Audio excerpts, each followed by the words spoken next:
உலகெல்லாம் உணர்ந்தோதற்கரியவன் நிலவுலாவிய நீர்மலிவேணியல்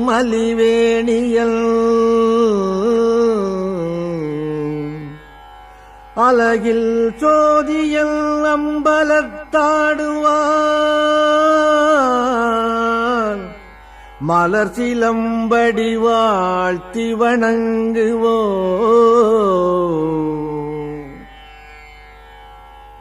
அன்புமிக்க பெரியவர்களே, உலகத்தில் மதம் என்பது தோன்றாத காலம், இருண்ட காலம், கற்காலம், காட்டுமிராண்டி காலம் ஒன்று உண்டு. அந்த காட்டுமிராண்டி காலத்திலே இருந்து மனிதன் நாகரிகம் அடையத் தொடங்கிய போது அந்த நாகரிகத்திற்கு முதல் படியாக அமைந்தது மதம். உலகத்தில் உள்ள மதங்களுக்கெல்லாம் மூத்ததும் முன்னோடியானதும் இந்து மதம். இதை எந்த ஆதாரத்தோடு நான் சொல்ல விரும்புகிறேன் என்றால், இந்து என்கின்ற வார்த்தைதான் பிற நமக்கு தந்ததே தவிர மதம் என்கின்ற அடிப்படை உலகத்தில் முதலிலே தோன்றிய இடம் இந்தியா என்பதனை யாரும் மறுக்கவில்லை. தனி ஒரு மனிதனும் தான் தான் ஏற்றுக்கொண்ட வழிபாட்டினை சமுதாய வழிபாடாக மாற்றிய போது மதம் என்கின்ற ஒன்று உருவகமாயிற்று. அந்த உருவகமான மதத்திற்கு பிறர் கொடுத்த பெயர்தான் இந்து மதம் என்றாலும் அந்த பெயர் வருவதற்கு முன்னாலே சைவம், வைணவம் என்ற இரண்டு பிரிவாக இந்து மதம் இயங்கிற்று. இந்த இரண்டு பிரிவுக்கும் எதிராக கிறிஸ்தவ மதத்தில் புராட்டஸ்டன்ட்கள் இருப்பது போல் இந்து மதத்தில் தோன்றிய புராட்டஸ்டன்ட்களே சமணர்கள் ஆவார்கள். சைவத்திற்கும் வைணவத்திற்கும் எதிராக சமண மதம் தோன்றிற்று. சைவத்தையும் வைணவத்தையும் விட வேகமாக புத்த மதம் தோன்றி வளர்ந்தது. உலகத்தில் எந்த ஒரு மதத்திற்கும் அதை தோற்றுவித்தவன் பெயர்தான் வைக்கப்பட்டிருக்கிறது. புத்த மதம் என்றால் அதை தோற்றியவர் கௌதம புத்தர். கிறிஸ்தவ மதம் என்றால் அதை தோற்றுவித்தவர் இயேசு கிறிஸ்து. ஆனால் இந்து மதம் என்பதனை தோற்றுவித்தவர் யார் என்றால் உலகம் யாரையும் அறியாது. காலம் அறியாது மட்டுமல்ல, தோற்றுவித்தவர் பெயரையும் அறியாமல் இயங்கிக் கொண்டிருக்கும் ஒரே மதம் இந்து மதமாகும். உலகத்திலே உள்ள பல பழங்கால சுவடுகளை எல்லாம் பார்த்தவர்கள் உலகம் முழுவதிலேயும் இந்து மதம் பரவி இருக்கிறது, அந்நாளிலேயே பரவி இருக்கிறது, 2000 ஆண்டுகளுக்கு முன்னாலேயே தன்னுடைய காலடிகளை பதித்திருக்கிறது என்று கருதுகிறார்கள். ஆனால் திரு காஞ்சி பெரியவர்கள் அவர்களோ ஒரு கருத்தை வலியுறுத்தி கூறுகிறார்கள். மனித மனோபாவத்தின் அடித்தளத்திலே இருந்து மத உணர்ச்சி தோன்றிய போது ஒரு ஹிந்துவுக்கு இந்தியாவிலே எந்த உணர்ச்சி தோன்றிற்றோ அதே மனித உணர்ச்சி உலகத்திலே உள்ள மனிதர்கள் அனைவருக்கும் தோன்றியிருக்கிறது. ஆகவேதான் அடிச்சுவடு ஒரே மாதிரி இருக்கிறது. அடிச்சுவடு ஒரே மாதிரி இருப்பதற்கு காரணம் உலகெங்கிலேயும் ஒரே மாதிரியான மத சிந்தனை ஆரம்பமாகி இருக்கிறது. அதுதான் என்று காஞ்சி பெரியவர்கள் அவர்கள் கூறுகின்றார்கள். மத சிந்தனை அடிப்படையில் எப்படி இருக்குமோ அப்படியே தோன்றி வளர்ந்தது இந்து மதம் என்பது இதன் மூலம் நிரூபிக்கப்படுகிறது. இந்து மதத்தினுடைய பல்வேறு பிரிவுகளையும் ஒவ்வொரு பிரிவுகளாக எடுத்துக்கொண்டுதான் ஒவ்வொரு மதமும் வளர்ந்திருக்கிறது. கொல்லாமை என்கின்ற இந்து மதத்தின் ஒரு கூறுதான் பௌத்த மதமாகும். அன்பு என்கின்ற இந்து மதத்தின் மறுகூறுதான் கிறிஸ்தவ மதமாகும். எல்லா மதங்களிலேயும் இருக்கின்ற எல்லா தத்துவங்களையும் நீங்கள் பார்த்தால் அது இந்து மதத்தின் ஒரு கூறாகவே இயங்குவதை பார்ப்பீர்கள். இந்து மதம் என்பதை நதியாக கொண்டால் சில மதங்கள் கால்வாயாக இருக்கின்றன, சில மதங்கள் வாய்க்காலாக இருக்கின்றன. எல்லாமே ஓடி கடலிலே ஈஸ்வரன் என்கின்ற கடலிலே கலக்க வேண்டியவைதான் என்றாலும் மகா நதியாக தோற்றமானது இந்து மதம் ஒன்றேதான். ஆகவேதான் இந்த மதத்துக்கு பெரிய பிரச்சாரர்கள் இல்லாமலேயே 6000 7000 ஆண்டு என்று கூட வயது சொல்லக்கூடிய அளவுக்கு அது உயிரோடு வாழ்ந்து வருகிறது, வளர்ந்து வருகிறது. இந்து மதத்திற்கு அழிவு சக்திகள் எதிராக அவ்வப்போது தோன்றியது உண்டு. ஆனால் தோன்றிய சக்திகளை அது எதிர்க்காமலேயே அவர்கள் அழிந்ததாகவும் வரலாறு உண்டு. வேறு எந்த மதத்தின் மீதும் யாரும் கை வைத்து விமர்சனம் செய்ய முடியாது, இந்து மதத்தை செய்ய முடியும். அப்படி செய்த பின்னாலேயும் கூட இந்து மதம் நிலைத்து நிற்கிறது என்றால் விமர்சனங்களையும் கடந்து அதனுடைய நியாயம் பரவி இருக்கிறது என்பது பொருள். இது வெறும் சந்நியாச மதம் அன்று, வானப்பிரஸ்தத்தை மட்டும் போதிக்கின்ற மதம் அன்று, எல்லோரும் துறவியாக வேண்டும், கடவுளை அடைய வேண்டும் என்று சொல்லுகிற மதம் அன்று. லௌகீக வாழ்க்கையிலேயும் இது கூடவே வந்து கொண்டிருக்கின்ற மதமாகும். எப்படி போகின்ற பாதையிலே எல்லாம், வருகின்ற அனுபவங்களிலே எல்லாம் திருக்குறளிலே ஒரு குறள் எதிரொலிக்கிறதோ அப்படியே மனித வாழ்வில் ஏற்படுகின்ற அனுபவங்களின் போதெல்லாம் இந்து மதத்தின் ஏதாவது ஒரு தத்துவம் எதிரொலிக்கிறது. ஜனனம் தாய் தகப்பன் கொடுத்தது, மரணம் இறைவன் அழைப்பது. இரண்டுக்கும் இடைப்பட்ட வாழ்வு அரிதாரம் பூசாத ஒரு நடிப்பு. இந்த வாழ்வின் ஏற்றத்தாழ்கள் எவராலே நியமிக்கப்படுகின்றன, எவராலே நிர்வகிக்கப்படுகின்றன, எவராலே ஆட்டுவிக்கப்படுகின்றன என்பதை உலகம் இன்னும் அறிந்த பாடில்லை. சந்திரமண்டலத்திற்கு விஞ்ஞானம் போய் சேர்ந்து விட்டது. ஆனால் அந்த கப்பலில் பயணம் செய்கின்ற விஞ்ஞானியும் சர்ச்சுக்கு போன பின்னாலேதான் பயணம் செய்கிறான் என்பதை அறிந்தால், விஞ்ஞானத்தையும் கடந்து உள்ளே இருக்கின்ற மெய்ஞான உணர்வு அவனை அறியாமலேயே அவனை அங்கே தள்ளுகிறது என்று பொருளாகும். உலகத்திலே இருக்கின்ற எந்த ஒரு மனிதனையும் இந்த எண்ணம் விடாது. சுவாமி விவேகானந்தர் சொன்னார், மரணம் என்று ஒன்று இருக்கின்ற வரையில், நீ விரும்புகின்ற ஒன்று நடக்காத வரையில், விரும்பாத ஒன்று நடக்கின்ற வரையில் ஈஸ்வரன் என்பவன் நீ விரும்புகிறாயோ இல்லையோ இருந்து கொண்டே இருக்கிறான். சுவாமி விவேகானந்தரின் இந்த பழமொழியை உலகத்திலே மரணத்தின் போது உணர்ந்தவர்கள் உண்டு, ஜனனத்தின் போதே உணர்ந்த குழந்தைகளும் உண்டு, வளர்ந்து வரும்போது உணர்ந்த ஞான சம்பந்தர்கள் உண்டு, வாழ்க்கையில் அடிபட்ட பின்னாலே உணர்ந்த ஞானிகள் உண்டு. பல்வேறு கட்டங்களிலேயும் பல்வேறு அறிவிலே இது பட்டிருக்கிறது. லௌகீகத்திற்கு துணை வருவது இந்து மதம் என்பதாலேதான் இந்து மதத்தினுடைய கடவுள்களை தம்பதிகளாகவே சமைத்தார். உலகத்தில் ஆண் பெண் என்று இரண்டு கடவுளையும் கணவன் மனைவியாக காட்டுகிற மதம் வேறொன்றும் இல்லை இந்து மதத்தை தவிர. மனைவி கடவுளுக்கு ஏன் என்கின்ற கேள்வி எழும்பும் போது மனைவி மனிதனுக்கு ஏன் என்ற கேள்வியும் கூடவே எழுகிறது. அந்த கேள்விக்கு பதில் காண விரும்புகிறவர்கள் இந்த கேள்விக்கு முதலில் பதில் காண வேண்டும். மனைவி மனிதனுக்கு தேவை என்றால் கடவுளுக்கும் மனைவி தேவை. இந்த லௌகீக உணர்வை ரெண்டு பேரையும் ஒட்டிய உணர்வாக வைப்பதற்காகவே தான் சக்தி சிவம் என்கின்ற இணைப்பை அது ஏற்படுத்திற்று.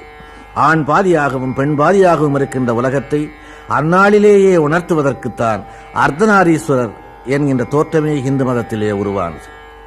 வாழ்க்கையின் லட்சியமே ஆண் பெண் இருபாலுக்குள்ளேயும் அடங்கிவிட்டது. இந்த இருபாலும் சேர்ந்து வாழுகின்ற வாழ்க்கையை இந்து மதம் அங்கீகரிக்கிறது. இல்லறத்திற்கு அது துணை வருகிறது.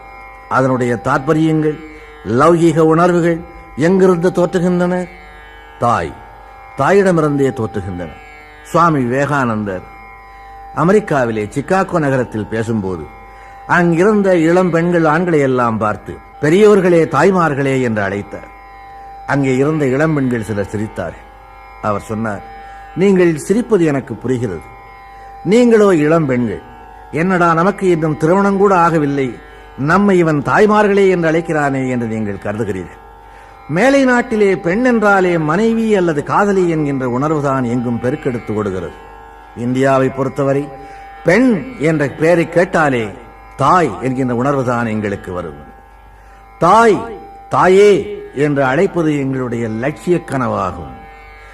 18 வயது இளம் பெண்ணை பார்த்து 80 வயது கிழவன் பிச்சை கேட்கும் போது கூட, ஏன் 7 வயது சிறுமியை பார்த்து பிச்சை கேட்கும் போது கூட தாயே பிச்சை போடு என்று தான் கேட்கிறானே தவிர சிறுமியே பிச்சை போடு அல்லது குமரியே பிச்சை போடு என்று கேட்பதில்லை.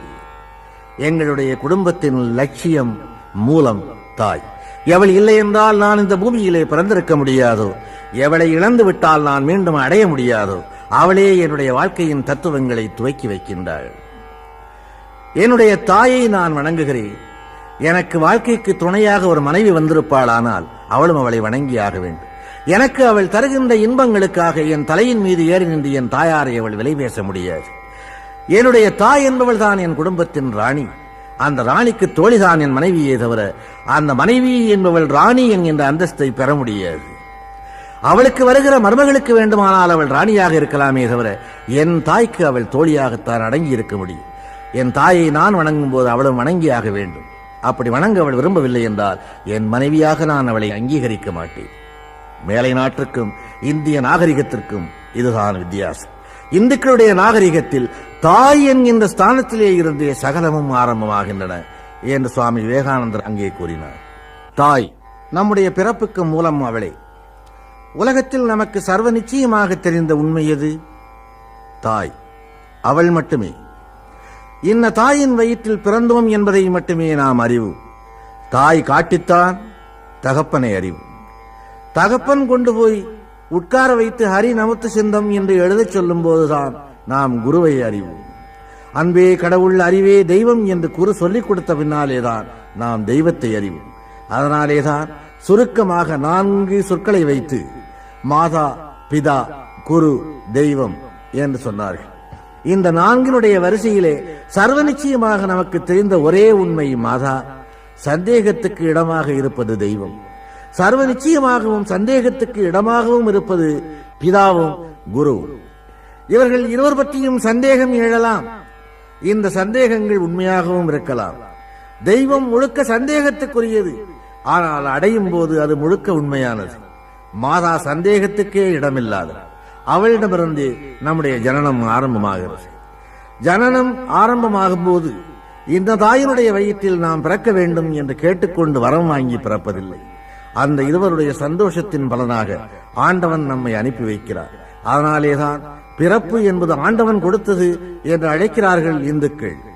ஆண்டவன் கொடுத்ததா? பிறகு தாய் தந்தை நிலை என்ன என்ற கேள்வி கேட்கின்றவர்கள் இதை அறிய வேண்டும். தாய் தந்தையினுடைய விருப்பத்தின்படி ஆண் குழந்தையோ பெண் குழந்தையோ பிறக்கவில்லை. ஆண்டவனுடைய விருப்பத்தின்படியே நாம் ஜனிக்கிறோம். அதற்கு 2 கருவிகள், தாயும் தந்தையுமா. ஜனனம் நமக்கு சர்வ நிச்சயமாக தெரிந்து விடுகிறது. எந்த ஒரு குழந்தை பிறப்பதானாலும் கூட 10வது மாதம் அந்த குழந்தை பிறக்கும் என்று ஒரு தேதி நிர்ணயிக்கப்பட்டிருக்கிறது. பெரிய பெண்ணாக வளர்கிற ஒரு பெண் 16 வயதிலேயும் வரலாம், 18 வயதிலேயும் வரலாம். ஆனால் குழந்தை என்பது 10 மாதங்களிலேதான் பிறக்கும் என்பது ஒன்றுதான் உலகத்தில் உண்மை. அதன் பின்னாலே மரணம் என்பது இன்ன தேதியிலே வரும் என்று யாருக்கும் நிச்சயமான டைரி கிடையாது. 16 வரலாம், 20 வரலாம், 60 வரலாம். எந்த வயதிலேயும் மரணம் வரலாம், விபத்திலே வரலாம், எந்த நிலையிலேயும் வரலாம் மரணம். ஆனால் பிறப்பு என்பது நிர்ணயிக்கப்பட்டது போல மரணத்தின் தேதி நிர்ணயிக்கப்படவில்லை. இன்ன தேதியில் இன்னார் மரணமடைவார் என்கின்ற குறிப்பு அவன் கையிலேயே ஆரம்பத்தில் இருந்திருக்குமானால் ஆண்டவனை பற்றிய சிந்தனை அவனுக்கு வந்திருக்காது. மரணம் எங்கே ரகசியமாக வைக்கப்பட்டதோ அங்கேதான் ஆண்டவன் தன்னையும் வைத்தான். மரணம் எப்போது வரும் என்று தெரியாதாலேதான் மனிதன் கோவிலை நாடுகிறார். ஆபத்திலேதான் ஆண்டவனை அவன் உணர்ந்து கொள்ளுகிறார். சாலையிலே போய்கொண்டிருக்கும் போது சந்தோஷமாக பேசிக்கொண்டு காரிலே போகிறவன் எதையும் பேசிக்கொண்டு போகலாம். ஆனால் அந்த கார் ஒரு மரத்திலே மோதும் போது அவன் வாயிலிருந்து அவனை அறியாமல் வருகின்ற வார்த்தை ஆண்டவனே என்பதே தவிர அடுத்தொரு வார்த்தை வராது. பெற்றவள் ஞாபகம் அல்லது பெற்றவன் ஞாபகம் கூட வராது. ஆண்டவன் ஆபத்திலேதான் தோற்றமளிக்கின்றான். ஜனனத்திற்கும் மரணத்திற்கும் இடையிலே அவன்தான் அந்த பாதையை உருவாக்கி காட்டுகின்றான். இன்ன தேதியில் இன்ன காரியம் நடக்க வேண்டும் என்று விரும்புகிற எவரும் அந்த காரியத்தை அடைந்து கொண்டே போனால் ஆண்டவன் ஒருவன் இல்லை என்பது உறுதியாகிவிடும். ஆகவேதான் காலங்களாலே காரியங்களை மாற்றி மாற்றி போட்டு அந்த கோடுகளை மாற்றி மாற்றி போட்டு காட்டுகிறான். அவனுடைய விதிப்படிதான் நம்முடைய பயணம் நடந்து கொண்டிருக்கின்றது. ஒரு பெண்ணை அடைய வேண்டும், நல்ல மனைவியை அடைய வேண்டும் என்று விரும்புகிறவன் அவளை அடைய முடியாமற் போகிறது. எது வேண்டுமானாலும் கிடைக்கட்டும் என்றிருப்பவன் ஒரு நல்ல மனைவியை அடைய முடிகிறது. இவையெல்லாம் ஆண்டவன் எழுதிய எழுத்து, கடவுள் அமைத்த மேடை. திருமணம் சொர்க்கத்திலே நிச்சயிக்கப்படுகிறது என்று கிறிஸ்டியானிட்டியிலே சொல்லப்படுவது போல இந்து மதமும் அதை முன்னாலேயே சொல்லி இருக்கிறது. ஆகவே வாழ்க்கையில் எது நடந்தாலும் கூட அதற்கு ஆண்டவன் தான் பொறுப்பு என்கின்ற நியதியை முதலிலே துவக்கி வைத்தது இந்து மதம்தான்.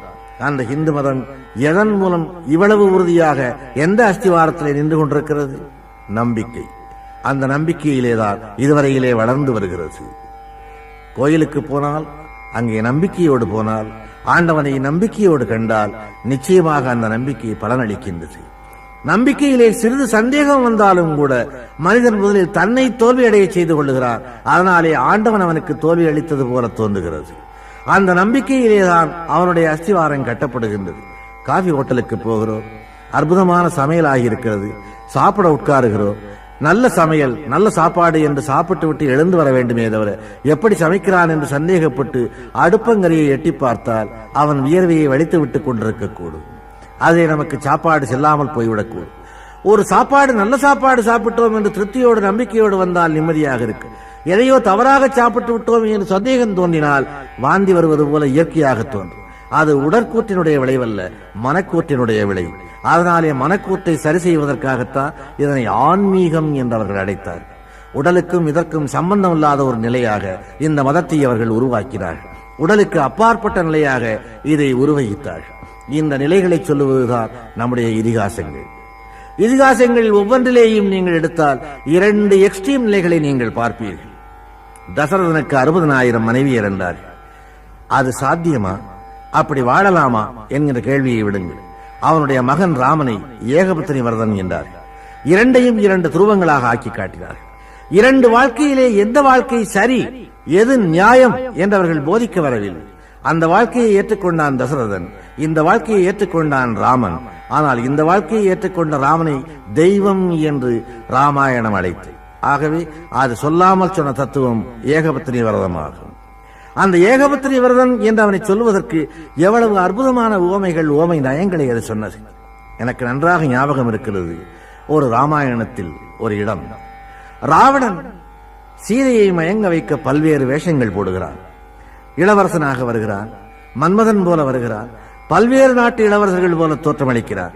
எதிலேயும் அவள் மயங்கவில்லையே சீதை என்று கலங்கி போய் தன்னுடைய அரண்மனையிலே உலாவிக் கொண்டிருக்கிறார். அப்போது அமைச்சர் அங்கே வருகிறார். அமைச்சர் சிரித்துக் கொண்டே அவனிடம் சொல்லுகிறார், அரசே, சீதை மயங்கக்கூடியது ஒரே ஒரு மனிதனுக்கு மட்டுமே, ஒரே ஒரு உருவத்திற்கு மட்டுமே. அந்த வேஷத்தை நீ எடுத்தால் தான் அவள் மயங்குவாள். அது யாருடைய வேஷம் தெரியுமா? ஸ்ரீராமனுடைய வேஷம். அதை நீ எடுத்தால் அவள் மயங்குவாள் என்று அமைச்சர் சொல்லுகிறார். உடனே ராவணன் அவரை பார்த்து சொல்கிறான், அமைச்சரே, உமக்கு தெரிகின்ற இந்த உண்மை எனக்கு தெரியாமற் போய்விடுமா? நானும் ராமனைப் போலவே வேஷம் எடுத்தேன், ராமனாகவே தோற்றமளித்தேன். ஆனால் ராமனுடைய வேஷத்தை போட்டவுடனேயே எனக்கு சீதையின் மீது, இன்னொருவன் மனைவியின் மீது ஆசை வரவில்லையே, நான் என்ன செய்வேன் என்றவன் வருந்தினான். ஏகபத்தினி விரதன் என்பதை வெறும் வார்த்தையோடு சொல்லாமல் அதை ஒரு கதையாக உருவித்தது சாதாரண மக்களுக்கு கூட புரிந்து கொள்ளக்கூடிய வகையிலே இந்து மதம் ஒன்றுதான். அவர்கள் படித்தவர்களோ படிக்காதவர்களோ யாராயிருந்தாலும் சரி, அவர்களுக்கு சில விஷயங்களை புரிய வைக்க இந்து மதம் முயன்று அருந்ததியினுடைய கதை, நலாயினியின் கதை, அனுசூயையின் கதை, அகலிகையின் கதை, இந்த கதைகள் எல்லாம் வெறும் கற்பனைகள் என்றே வைத்துக் கொள்ளுங்கள். இவையெல்லாம் கற்போடு வாழ்ந்த சில பெண்களின் வாழ்க்கையை குறிப்பது. இவை கற்போடு வாழ வேண்டும் என்கின்ற எண்ணத்தை இந்து பெண்களின் மனதிலே உண்டாக்குவதற்காக ஏற்பட்டவை. இந்த கதைகளை சொன்னதோடு இந்து மதம் நின்றுவிடவில்லை. சில பழமொழிகளையும் எளிய முறையிலே அவர்களுக்காக தந்தது. கல்லானாலும் கணவன், புல்லானாலும் புருஷன். இதை சிலர் கேள்வி கேட்கக்கூடும். கல்லும் கணவனாகுமா, புல்லும் புருஷனாகுமா என்று கேட்கக்கூடும். பழமொழியை கூர்ந்து கவனிக்க வேண்டும். கல்லும் கணவன், புல்லும் புருஷன் என்றா இந்து மதம் சொன்னது? கல் ஆனாலும் கணவன், புல் ஆனாலும் புருஷன் என்று. உன்னுடைய கணவன் மனது கல்லாக இருந்தாலும் அவன் உனக்கு கணவன். சம்பாதிக்க முடியாதவனாக, ஏழையாக, ஊராரின் கேலிக்குரியவனாக, பேதையாக, புன்மையாக இருந்தாலும் கூட உன்னால் ஏளனம் செய்யப்பட முடியாத உன் புருஷன் அவன் என்று அந்த பெண்ணுக்கு அது போதித்தது. அடக்கத்தை போதித்து, அன்பை போதித்து, ஒரு பெண் உத்தமமாக வாழ வேண்டும், லௌகீகத்தில் அவள் மரியாதையோடு நடந்து கொள்ள வேண்டும் என்பதற்காக அது எடுத்துக்கொண்ட முயற்சிகள் தான் இந்த கதைகள் எல்லாம். இதிகாசமோ புராணமோ அல்லது சிறிய சிறிய கதைகளோ, இவைகளெல்லாம் ஒரு பெண்ணையும் ஆணையும் ஒழுங்கான வழியில் நடக்க வைப்பதற்காக எடுத்துக்கொண்ட முயற்சிகளால் காலங்களாலே இந்த முயற்சிகள் வெற்றி பெற்று வந்திருக்கின்றன என்பதை வரலாறு நம்முடைய கண்முன்னாலேயே காட்டுகிறது. சில வார்த்தைகளையே நீங்கள் கூர்ந்து நோக்கினால் இந்து மதத்தினுடைய ஆழ்ந்த தத்துவங்கள் உங்களுக்கு வெளிப்படும். நான் உங்களுக்கு ஒரு தமிழ் வார்த்தையை நினைவுபடுத்துவேன். தவறிப்போன ஒரு பெண்ணை, கெட்டுப்போன ஒரு பெண்ணை வழுக்கி விழுந்தவள் என்று ஏன் கூறுகிறார்கள்? பெண் தலைகுனிந்து நடக்க வேண்டும் என்பது விதி. அவள் தலைகுனிந்து நடந்தால் பூமி எப்படி இருக்கிறது என்பதை கண்டுகொண்டு நடக்க முடியும். தலை நிமிர்ந்து நடந்தால் பூமியும் அவளை வழுக்கி விடக்கூடும். பூமியிலே அவள் வழுக்கி விழுந்தாள் என்பது மட்டுமல்ல, நிமிர்ந்து நடந்த காரணத்தாலே வாழ்க்கையிலேயும் அவள் வழுக்கி விழுந்தாள் என்பதற்காகவே அந்த ஒரு வார்த்தையை தமிழிலே சொன்னார்கள். தமிழ் மட்டுமல்லாது வடமொழியிலேயும் சில வார்த்தைகள் இந்த பெண்களையும் ஆண்களையும் லௌகீகத் துறையில் ஒழுங்குபடுத்துவதற்காகவே ஏற்பட்டவை. ஆக நம்முடைய இதிகாசங்கள், புராணங்கள் யாவையும் கற்பனை, வெறும் கதை, பொய் என்று சொல்கிறவர்கள் கூட தங்கள் வாழ்நாளிலே அனுபவப்படும் போது அவை உண்மையானவையாகவும் இருக்கக்கூடும் என்று கண்டுகொள்ளுகின்றார்கள். கண்ணனுடைய கதை, பஞ்சபாண்டவர்கள் கதை, பாகவதமோ பாரதமோ அதை முழுக்க நீங்கள் எடுத்துக்கொண்டு பார்த்தால் அது ஒரு தெய்வீக கலையாக மட்டும் உங்கள் கண்ணுக்கு தெரியாது. லௌகீக மனிதனுக்கு தேவையான சகல குணங்களையும் உள்ளடக்கிய ஒரு கதையாக அது தோன்றும். கண்ணன் ஒரு பெரிய கடவுள். ஆனால் அவன் உதவிக்கு வரவேண்டிய நேரத்தில் வரவில்லை. காலம் தவறி அவன் உதவிக்கு வந்தான். ஏன்? அறிவை மட்டுமல்லாது அனுபவத்தையும் கொள்முதல் செய்தாக வேண்டும் மனிதன் என்பது விதி. அந்த அனுபவத்தை மனிதன் கொள்முதல் செய்த பின்னாலேதான் ஆண்டவன் கூட காட்சி அளிப்பான் என்பதற்காகவே அந்த கதையை சொன்னார்கள். கண் இது கண்ணாடி என்று சொல்லிவிட்டால் காலதை மிதிக்கப் போவதில்லை. காலதை மிதித்து செப்டிக்கான பின்னாலேதான் அது கண்ணாடி என்று தெரிந்தால் கண்ணாடிக்கும் காலுக்கும் உள்ள பாந்தம் என்ன என்பதாவது புரியும். அதனாலேதான் அறிவை விட அனுபவத்தை மிக பெரிதாக இந்து மதம் தேர்ந்தெடுத்தது. அந்த அனுபவத்தின் காரணமாக விளைந்த விளைச்சல்களை இதிகாசங்களிலேயும் புராணங்களிலேயும் காட்டிற்று. அந்த கதைகள் இன்றைக்கு ஆங்கிலத்திலேயும் மொழிபெயர்த்து சொல்லப்படும் போது உலகெங்கிலேயும் ஆச்சரியத்தோடு வரவேற்கப்படுகின்றன. அமெரிக்க வானத்தில் இன்றைக்கு ஹரே கிருஷ்ணா ஹரே ராமா என்கின்ற கோஷம் பலமாக எழுந்து நிற்கின்றது. விரக்தி அடைந்து வேதனை அடைந்து வாழுகின்ற அளவுக்கு வாழ்ந்து பார்த்து இனி வாழ்வதற்கு எதுவுமே இல்லை என்று தெரிந்த பிற்பாடு அவன் கடைசியாக அடையப் போகின்ற புகலிடம், அடைந்து விட்ட புகலிடம் ஹரே ராமா ஹரே கிருஷ்ணாவாக ஆகியிருக்கிறது. அது எப்படி? வாழ்க்கை தத்துவங்களை இந்துக்கள் தான் முழுக்க முழுக்க செம்மையாக சொல்லி இருக்கிறார்கள். தற்கொலை செய்து கொள்ள வேண்டிய மனிதனை தற்கொலை செய்து கொள்ளாமலே திருப்புவதற்கான ஒரே மார்க்கம் ஹிந்து தத்துவமே என்பதனை அமெரிக்க மக்கள் இன்றைக்கு கண்டு கொண்டிருக்கிறார்கள். நீ வாழ விரும்பினாலும் உனக்கு வழி இருக்கிறது, வாழ்வை வெறுத்து நீ ஓட விரும்பினாலும் வழி இருக்கிறது. ஆனால் தற்கொலை செய்து கொள்ள வேண்டிய அவசியமே இல்லாத ஒரு தத்துவ ஞானியாக திகழ்வதற்கும் வழி இருக்கிறது. இந்த மூன்றையும் ஒருங்கே அடக்கிய ஒரு மதம் என்பதாலேதான் எல்லா மதங்களையும் பார்த்துவிட்ட மேலை நாட்டு வானம் இன்றைக்கு ஹரே கிருஷ்ணா ஹரே ராமா என்கிற கோஷத்தை எதிரொலித்துக் கொண்டிருக்கிறது.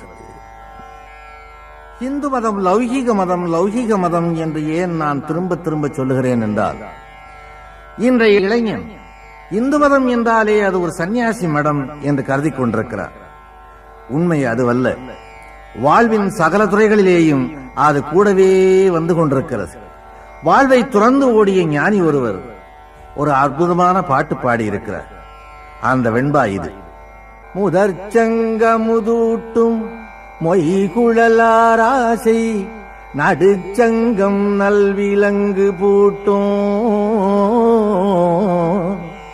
கடைச்சங்கம் ஆம்போதது ஊதும் அம்மட்டோயும் மட்டோ நாம் பூமி வாழ்ந்த நலம்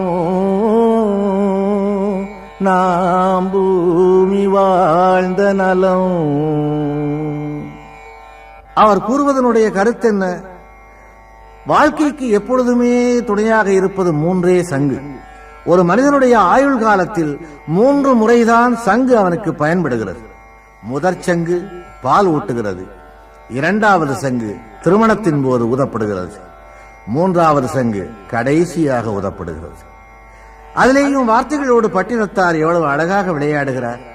முதற்சங்கு அமுதூட்டும் பாலூட்டும், மொய்குழலார் ஆசை நடுச்சங்கம் நல்விலங்கு பூட்டும்.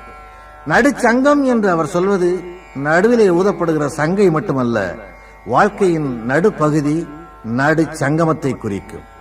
கடைச்சங்கம் ஆம்போது 3வது சங்கு ஊதுகிறது என்கிறார் அல்லவா?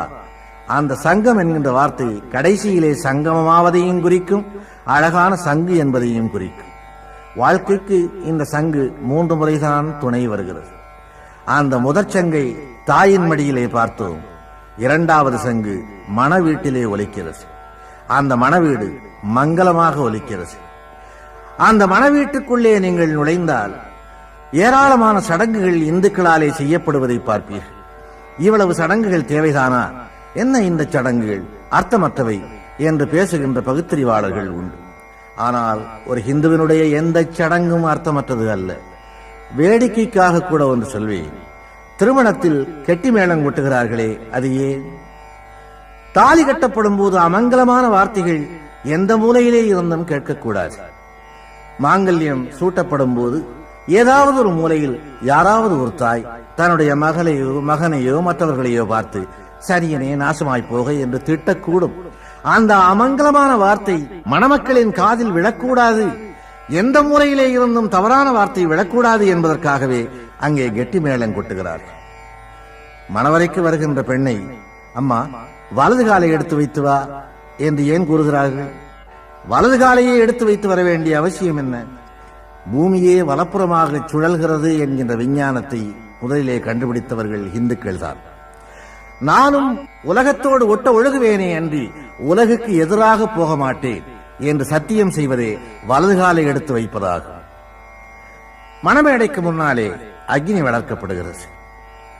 அந்த அக்னி நெய்யை ஊற்றி ஒருவர் அதிகப்படுத்திக் கொண்டே இருக்கிறார். மணமக்கள் இருவரும் வேர்க்க விறுவிறுக்க உட்கார்ந்திருக்கிறார்கள். இந்த அக்னிக்கு பதிலாக கொஞ்சம் பாலையோ தண்ணீரையோ வைத்து ஏன் அவர் கரண்டியாலே கலக்கிக் கொண்டே இருக்கக்கூடாது? அதுவும் ஒரு சடங்குதானே. அங்கே நெருப்பு ஏன் வளர்க்கப்பட வேண்டும்? அந்த நெருப்பு இருவருக்கும் சாட்சியாக இருக்கிறது. 1000 சாட்சிகள் இருந்தாலும் அதையும் மீறிய சாட்சி அக்னி சாட்சி. நீ எனக்கு துரோகம் செய்தாலும் நான் உனக்கு துரோகம் செய்தாலும் இந்த நெருப்பு நம்முடைய மனதை எரிக்கட்டும். துரோகம் செய்து வாழ வேண்டும் என்று நாம் ஓடினால் இந்த நெருப்பு நம்முடைய உடலையும் எரிக்கட்டும் என்பதுதான் அக்னி சாட்சி என்று கூறப்படுவதாக. கழுத்திலே மாங்கல்யம் சூட்டப்படுகிறது.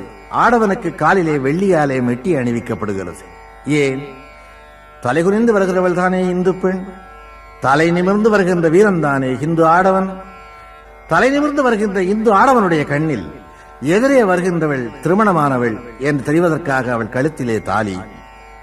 தலைகுனிந்து வருகின்ற ஒரு இந்து பெண்ணுடைய கண்களில் எதிரே வருகின்ற ஆடவன் திருமணமானவன் என்று தெரிவதற்காக அவன் கால்களிலே மெட்டி அணிவிக்கப்படுகிறது. வயதான தாய்மார்கள் கூடி வாழ்த்து பாடுகிறார்களே, நான் வாழ்ந்த அளவுக்கு நீயும் வாழ வேண்டும் என்று அவளை வாழ்த்துவதனுடைய நோக்கமாகும். அம்மியின் மீது காலை வைக்கச் சொல்கிறார்களே, அது என்ன வேடிக்கையா? அம்மியைப் போல உறுதியாக அந்த கல்லை போல என்னுடைய கற்பு இருக்கும் என்று உத்தரவாதம் தருவதாக. அருந்ததி பார்ப்பதையே, அந்த வானத்தில் அருந்ததி ஒருத்திதான் இன்னும் நட்சத்திரமாக மின்னுகிறாள், நானும் அடுத்த நட்சத்திரமாக ஆவேன் என்று சத்தியம் செய்ய சொல்வதாக. நீங்கள் மாறி மாறி எங்கே சென்றாலும் கூட ஒரு அர்த்தத்தை அந்த இந்து மதத்து சடங்குகளுக்குள்ளே காண முடியும். மங்களமே நிறைந்து நிற்கும். பிச்சைக்காரன் வந்து பிச்சை கேட்டால் அப்போது வீட்டிலே அரிசியோ சோறோ இல்லை என்றால் கூட இல்லை போ என்று ஒரு நல்ல ஹிந்து சொல்ல மாட்டான். நல்ல ஒரு வைதிக இந்து, நிறைய இருக்கிறதப்பா, நாளைக்கு வாயன். அதற்கு என்ன பொருள் என்பது பிச்சைக்காரனுக்கு தெரியும், பகுத்தறிவாளனுக்கு தெரியாவிட்டாலும் கூட. அதாவது இல்லை என்பது அதனுடைய பொருளாக. அமங்கலமான வீடுகளுக்கு போகிறோம். அந்த வீடுகளுக்கு போய் திரும்பும் போது போகிறேன் என்றுதான் சொல்லிக் கொண்டு வருவார்கள் இந்துக்கள். ஏன் தெரியுமா? இது மாதிரி அமங்கலமோ கெட்ட காரியமோ இனி உன் வீட்டிலே வராது, அதனாலே நான் வரவேண்டிய அவசியம் இருக்காது, போகிறேன் என்பது அதனுடைய பொருளாகும். நல்ல காரியம் நடக்கின்ற வீடுகளுக்கு நாம் போகிறோம். அப்படி போய் திரும்பும் போது போய் வருகிறேன் என்று சொல்லிக் கொண்டு வருவோம். அதன் பொருள் இன்னும் பல நல்ல காரியங்கள் உன் வீட்டிலே நடக்கும், நானும் வந்து ஆசீர்வதிப்பேன் என்பதாகும். மங்களமான செய்திகளை கேட்டுக்கொண்டே இருந்தால் மனிதனுடைய மனோபாவம் மாறுகிறது, மனிதனுடைய முகபாவம் மாறுகிறது, முகத்திலே ஒரு தனி மலர்ச்சி உண்டாகிறது, வயது குறைந்தது போல தென்படுகிறது. துன்பத்தாலே தானே மனிதன் தளர்ந்து போகிறார், சோகச் செய்திகளாலே தானே மனிதன் இடிந்து போகிறார். அதனாலே மங்களமான வார்த்தைகளையே அதிகமாக அவன் காதிலே விழும்படி வைப்பதுதான் இந்து மதத்தினுடைய மிக முக்கியமான நோக்கமாகும். திருமண மங்கலம், மணவினை மங்கலம், வாழ்வின் மங்கலம் அனைத்தையும் பார்த்துவிட்டு வயதான அல்லது வாலிபமான ஒரு மனிதனுடைய அன்றாட கர்மங்களுக்கு வாருங்கள். காலையிலே எழுந்தவுடனேயே அவன் குளித்தாக வேண்டும்.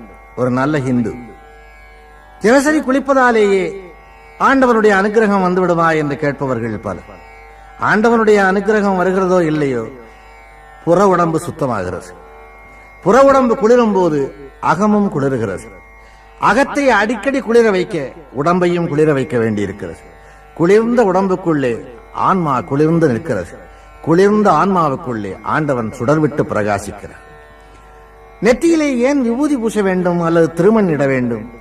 திருநீரு அல்லது திருமண் எதற்கு? சைவர்கள் திருநீரு பூசுகிறார்கள், வைணவர்கள் திருமண் இடுகிறார்கள்.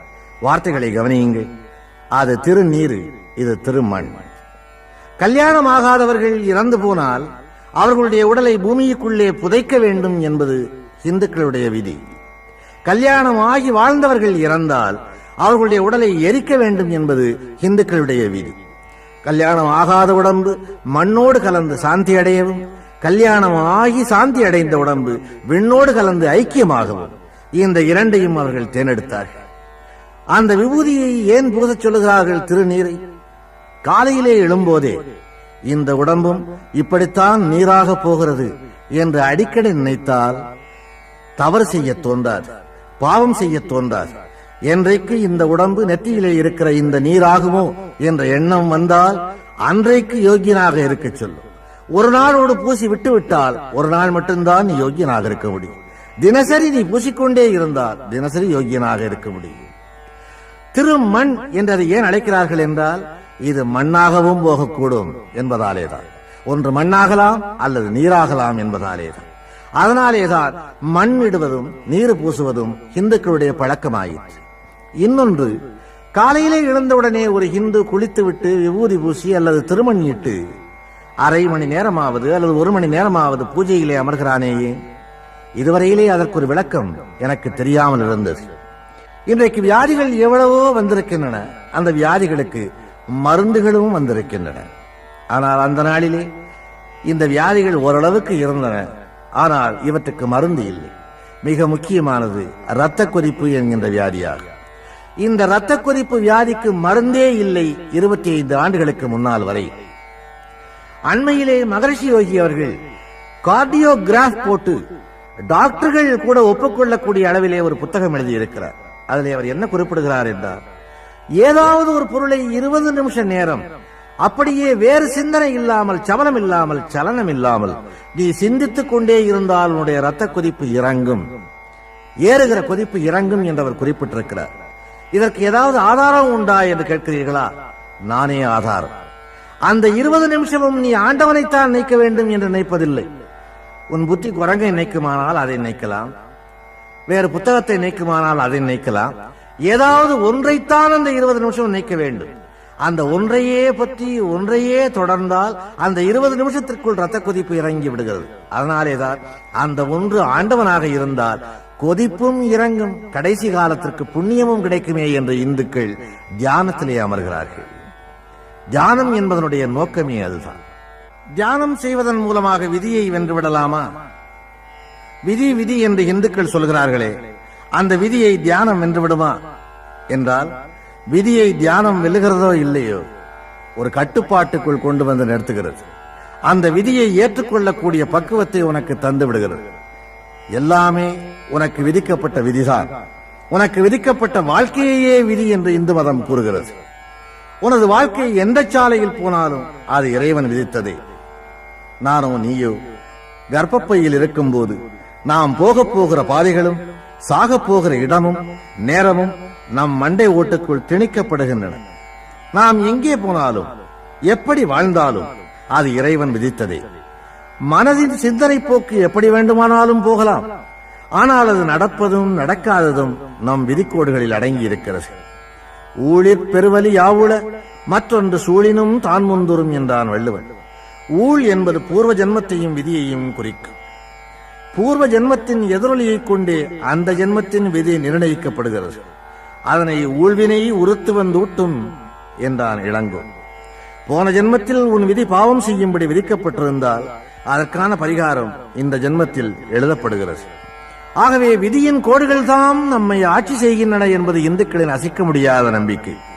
நாம் எண்ணியது நடந்தாலும் நடக்காவிட்டாலும், எண்ணாதது நடந்தாலும் யாவும் நம் விதி ரேகைகளின் விளைவே. முயற்சி 1/4 பங்கு, விதியின் ஒத்துழைப்பு 3/4 பங்கு. எல்லாவற்றுக்கும் கால நேரம் வர வேண்டும் என்கிறார்களே இந்துக்கள். அதற்கு என்ன காரணம்? இன்ன காரியங்கள் நமக்கு இன்ன காலங்களில் நடக்கும் என்று விதிக்கப்பட்டிருக்கிறது, அவ்வளவுதான். நினைவுகளின் மயக்கத்தை விதி ஒழுங்குபடுத்துகிறது. 2வது உலக யுத்தத்தின் போது ஹிட்லருக்கு இருந்த வசதியும் ஆயுத பெருக்கமும் வேறு எந்த நாட்டிலும் இல்லை. ஒரே நாளில் போலந்தை பிடித்தார். வெறும் மிரட்டலிலேயே செக்கோஸ்லோவேக்கியாவை பிடித்தார். குண்டு போடாமலேயே பிரான்சை பிடித்தார். அவன் விரும்பியிருந்தால் ஐரோப்பாவையும் 6 நாட்களிலேயே பிடித்திருக்கலாம். வெறும் வாய்வேட்டுக்களையே விட்டுக் கொண்டிருந்த எதிரிகளை அவன் கனடாவுக்கு துரத்தி அடித்திருக்கலாம். அகில ஐரோப்பாவையும் பிடித்துவிட்டால் உலகத்தில் ஐரோப்பிய நாடுகளுக்கு காலனிகளாக இருந்த ஆசிய, ஆப்பிரிக்க, அரேபிய நாடுகள் அத்தனையும் குண்டு போடாமலேயே அவன் கைக்கு வந்திருக்கும். அமெரிக்கா, சோவியத் யூனியன் இரண்டையும் தவிர மீதி உலகம் அவன் கைக்குள் விழுந்திருக்கும். இது சுலபமாக நடந்திருக்க கூடியதே. ஆனால் விதி ஹிட்லரின் ஆணவத்தை ஆட்சி புரிந்தது. பிரிட்டனை கோழிக்குஞ்சு என்றவன் கேலி செய்துவிட்டு யானையை சாப்பிட்டால்தான் என் பசி அடங்கும் என்று சோவியத் யூனியனுக்குள் நுழைந்தான். அவனது சவக்குழி அங்கேதான் தோண்டப்படுகிறது என்று விதி சிரித்தது. சோவியத் யூனியனின் பருவகாலத்தில் அவன் சிக்கி சிக்கி இழுபட அமெரிக்காவும் பிரிட்டனும் தங்களை தயார் செய்து கொண்டு விட்டன. எச்சரிக்கையாக இருந்திருந்தால் உலகத்தையே ஆண்டிருக்கக்கூடிய ஹிட்லர் தன் பிணத்தை கூட பிறர் பார்க்க முடியாதபடி இறந்து போனான். உலக வரலாறுகளை கூர்ந்து கவனியுங்கள். விதியை மதியால் வெல்லலாம் என்று சில பேர் பேசுவது உண்டு. வெல்லலாம். அப்படி நீ வென்றுவிட்டால் நீ வெல்லுவாய் என்பதே உன் விதியாக இருந்திருக்கும். அதுதான் முடிவே தவிர அந்த விதியிலே இல்லாத ஒன்று உன் மடியிலே தோன்றியதாக அர்த்தமல்ல. ஒன்று சொல்வேன், யாரையும் எவரையும் எந்த வீட்டையும் எந்த நாட்டையும் சாட்டையில்லா பம்பரம் போல் ஆட்டி வைக்கிறான் இறைவன். இறைவன் என்று ஒருவன் உண்டா இல்லையா என்ற விவாதத்திற்கு வருவதற்கு முன்னால் ஒரு விஷயத்தை உங்களுக்கு நினைவுபடுத்த விரும்புவேன். தெற்கே ஒரு பகுதியில் மழையே இல்லாமல் பூமி காய்ந்து போய் கிடக்கிறது. வடக்கே ஒரு பகுதியில் மழையினாலே வெள்ளக்காடுகள் பெருகி கிராமங்களை அழிக்கிறது. அந்த தண்ணீர் இங்கே வந்தால் இந்த கிராமம் பிழைக்கும். அந்த தண்ணீர் இங்கே வரவில்லையே ஏன்? பருவத்தாலே ஆண்டவன் இரண்டு பிரிவுகளை உருவாக்குகிறார். மழை இல்லையே என்று எண்ணுகிறவன் அவனை நினைக்க வேண்டும். ஐயோ இவ்வளவு மழையா என்று எண்ணுகிறவனும் அவனை நினைக்க வேண்டும். தண்ணீர் இல்லை, குடிக்க தண்ணீர் இல்லை என்று ஏங்குகிறோம். கடற்கரையில் வாழுகின்ற மக்களும் ஏங்குகிறோம். கடல்லே நிறைய தண்ணீர் இருக்கிறது. கடல் நீரையே குடிநீராக்கி இருக்கலாம் அல்லவா? கடல் நீரே குடிநீராய் கடவுள் படைத்திருந்தால் அடிநீரை தேடி எந்த அரசாங்கம் செலவு செய்யும்? கடல்லே தண்ணீரும் இருக்க வேண்டும். அது குடிக்க முடியாமல் உப்பாகவும் இருக்க வேண்டும். மனிதன் அதை பார்த்து கொண்டே தண்ணீர் தண்ணீர் என்று இயங்க வேண்டும். தண்ணீர் இருக்கும் இடத்தை தேட வேண்டும். பூமியை தோண்ட வேண்டும். தோண்டி அந்த தண்ணீரை எடுக்க வேண்டும். ஒரு தண்ணீரை எடுப்பதற்கே ஒரு மனிதன் இவ்வளவு சிரமப்பட வேண்டுமானால் என்னை அடைவதற்கு நீ எவ்வளவு சிரமப்பட வேண்டியிருக்கும் என்று காட்டுவதே ஆண்டவனுடைய படைப்பின் மூல நோக்கமாகும். ஆண்டவனுடைய படைப்பின் ஒவ்வொரு ரகசியத்தையும் புரிந்து கொண்டவர்கள் யாரும் கிடையாது. இந்து மதத்தின் முழு விவரங்களையும் நான் சொல்ல ஆரம்பித்தால் இது போதாது. போதாது என்பது மட்டுமல்ல, எனக்கு ஆயுள் போதாது. சின்ன எறும்பு இவ்வளவு பெரிய மனிதனை கடிக்கிறது. அந்த எறும்பே என் கண்ணுக்கு தெரியவில்லை. அதற்கு 2 பல்லும் இருக்கிறது. இந்த சிருஷ்டி எப்படி உருவானது, யாராலே உருவாக்கப்பட்டது என்று எண்ணும் போது எனக்கு வியப்பு மேலிடுகிறது. வகை வகையான பூச்சிகள், இவற்றை சிருஷ்டித்தவன் யார்? இதற்கு ஒரு மூலம் இருக்க வேண்டும் அல்லவா? இந்த பூச்சியை உண்டாக்கியது முட்டை, அந்த முட்டையை உண்டாக்கியது இன்னொரு பூச்சி என்று பேசிக்கொண்டே போனால் அந்த முதல் பூச்சியை, அந்த முதல் மூலத்தை உண்டாக்கிய மூலம் எது? அதுதான் ஆதி மூலம் என்றான் இந்து. எல்லா மூலத்திற்கும் மூலமாக முளைத்தெழுந்த விதை அதுதான்.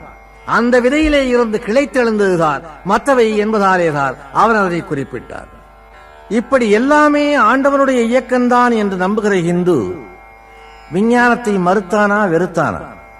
சொல்லப்போனால் விஞ்ஞானத்தின் அடித்தளமே இந்து மதம். மேகம் கடலுக்கு சென்று தண்ணீரை எடுத்து அதை பூமிக்கு கொண்டு வந்து மழையாக பொழிகிறது என்று நமக்கு சொல்லித் தந்தவர்கள் யார்? பள்ளியில் படிக்கும் மாணவனை கேட்டால் ஆங்கிலேயர்கள் கற்றுத்தந்த விஞ்ஞானம் என்றுதான் அவன் பதில் சொல்லுவான். ஆனால் இந்த விஞ்ஞானம் ஏறக்குறைய 1100 ஆண்டுகளுக்கு முன்னாலேயே இந்துக்கள் சொன்ன விஞ்ஞானம். அதிலேயும் ஒரு பெண் பாவை சொன்ன விஞ்ஞானம். மேகம் கடல்லே இருந்து தண்ணீரை எடுத்துத்தான் மழையாக பொழிகிறது என்பதை விஞ்ஞான கருவிகள் ஏதும் இல்லாத காலத்திலேயே எடுத்து காட்டியவர் கோதை நாச்சியார் என்கின்ற ஆண்டாள். ஆடி மழை கண்ணா ஒன்று நீ கைகரவே, ஆளியுட்புக்கு முகந்து கொடு ஆர்த்தேரி, ஊழி முதல்வன் உருவம் போல் மெய்கருத்து, பாழியந்தோளுடை பத்மநாபன் கையில் ஆழி போல் மின்னி வலம்புரி போல் நின்றதிர்ந்து, தாழாதே சாரங்கம் உதிர்த்த சரமழை போல் வாழ உலகில் பெய்திடாய், வாழ உலகில் பெய்திடாய். ஆழி மழைக்கண்டா ஒன்று நீ கைகரவே, ஆழி உட்புக்கு முகந்து கொடு ஆர்த்து வானில் ஏறி, ஆழியுட்புக்கு முகந்து கொடு ஆர்த்தேரி, பாலியந்தோளுடை பத்மநாபன் கையில் ஆளி போல் மின்னி மின்னலிட்டு, வலம்புரி போல் நின்று அதிர்ந்து இடி இடித்து, தாழாதே சாரங்கம் உதைத்த சரமழை போல், சாரங்க வில்லிலே இருந்து புறப்பட்ட கணைகள் போல் பூமியிலே மழையாக பொழிவாயாக என்று வேண்டினாள் ஆண்டாள். வெள்ளைக்காரன் இதனை கண்டுபிடிப்பதற்கு 1000 ஆண்டுகளுக்கு முன்னாலேயே ஹிந்து விஞ்ஞானம் இதை கண்டுபிடித்தது. ஹிந்து வேதங்கள் நாளிலேயும் சொல்லப்படுகிற ஒரே கருத்து, நீ ஆண்டவனை தேடி எங்கே புறப்பட்டு சென்றாலும் முடிவிலே அங்கே வந்து சேருவாய் என்பதாகும். எப்படி நீ சுற்றி வந்தாலும் அங்கே வருவாய், நேர் சாலையிலே போனால் நீ அங்கே வந்து நிற்பாய் என்கிறது. இங்கே இருந்து புறப்பட்டால் நீ இங்கேயே வந்து நிற்பாய் என்றார். முதலிலே பூமி உருண்டை என்று கண்டுபிடித்தவனும் ஹிந்துதான். பூமி உருண்டை, மேகம் மழையை எப்படி பொழிகிறது, இவற்றை அனைத்தையும் கண்டு சொன்னது ஹிந்து விஞ்ஞானம். ஆகவே ஹிந்து வெறும் விஞ்ஞானத்தையோ அல்லது அதீதமான ஒரு கடவுள் கொள்கையையோ மட்டும் சொன்னவன் அல்ல, அவன் விஞ்ஞானத்தையும் வலியுறுத்தியவனாவான். இன்றைய விஞ்ஞானத்தை அவன் ஏற்றுக்கொள்ளுகிறான். அதனாலேதான் இன்றைய விஞ்ஞானிகள் இந்து மதத்தினுடைய தத்துவங்களை ஏற்றுக்கொண்டு ஹரே கிருஷ்ணா ஹரே ராமாவுக்கு வந்திருக்கிறார்கள். ஆனால் இந்த விஞ்ஞானம், இந்துக்களுடைய விஞ்ஞானம் இவ்வளவு சிறப்புடையது என்பதை ஏற்றுக்கொள்ளாதவர்களும் உண்டு. அவர்கள் இந்தியாவிலே மட்டுமில்லை, உலகமெங்கிலேயும் இருந்தார்கள். அவர்களை வடமொழி நாஸ்திகர்கள் என்று அழைக்கும். நம்புகிறவனை ஆஸ்திகன் என்று அழைக்கும். நாஸ்தி என்றால் இல்லை, ஆஸ்தி என்றால் உண்டு என்று பதில் சொல்வார்கள். அந்த பொருள் மட்டுமல்ல, நாஸ்தி என்றால் ஒன்றுமே இல்லை, ஆஸ்தி என்றால் சொத்து என்கின்ற பொருளும் அதற்கு உண்டு.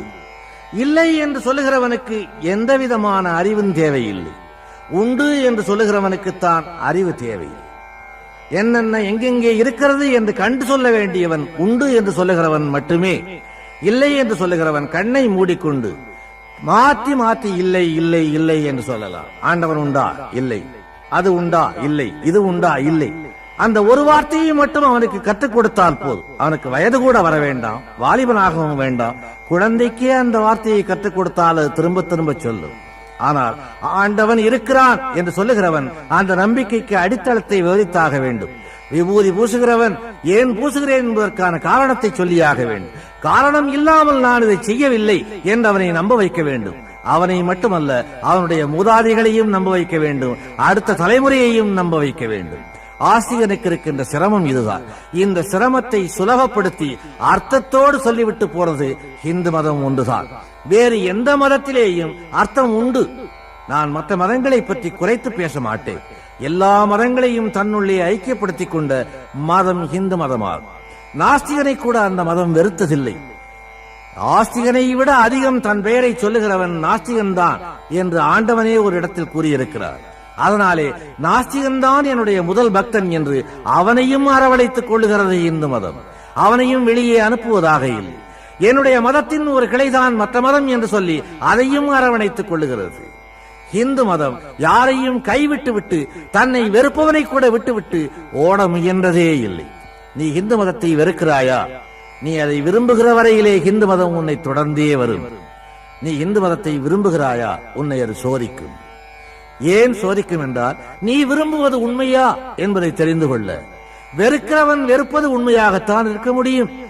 விரும்புகிறவன் மீதுதான் சந்தேகம் வரும். ஏன் ஆண்டவன் பக்தனுக்கே அதிகம் சோதனைகளை வழங்குகிறான்? இவள் உண்மையானவனா என்று கண்டுகொள்ள விரும்புகிறான். எவளை நீ காதலிக்கிறாயோ அவளைத்தான் அதிகம் சந்தேகிப்பாய். எவளை நீ மனைவியாக ஏற்றுக்கொண்டிருக்கிறாயோ அவள் சிரித்தால் தான் உனக்கு சந்தேகம் வரும். வேறு எந்த பெண் சிரித்தாலும் சந்தேகம் வராது. நீ உண்மையான பக்தனாக இருந்தால் அவன் சோதனை மேல் சோதனை தொடர்ந்து தந்து கொண்டே இருப்பான். அந்த சோதனைகளுக்கு அஞ்சாமல் நீ தொடர்ந்து போனால் கடைசியில் ஆண்டவன் தன் முகத்தை உனக்கு காட்டுவான். பிள்ளைக்கரு சமைத்த கதை போன்ற கதைகளை விட்டுவிட்டு வாழ்க்கை தத்துவத்துக்கே வந்து ஆண்டவனை நீ பின்தொடர்ந்து பார்த்தால் கஷ்ட நஷ்டங்கள் முழுவதிலேயும் அவன் அவ்வப்போது கண்ணுக்கு தெரிய மாட்டான். கடைசியாக ஒரு கட்டத்தில் நான் இருக்கிறேன் என்று அவன் காட்டுவான். என் வாழ்நாளிலே நான் அதை கண்டிருக்கிறேன். நான் நாஸ்திகனாக இருந்தவன் ஆஸ்திகனாக மாறினேன். எப்படி மாறினேன் என்றால், ஆண்டவன் என்னை சோதிக்கவில்லை, நானே என்னை சோதித்துக் கொண்டேன்.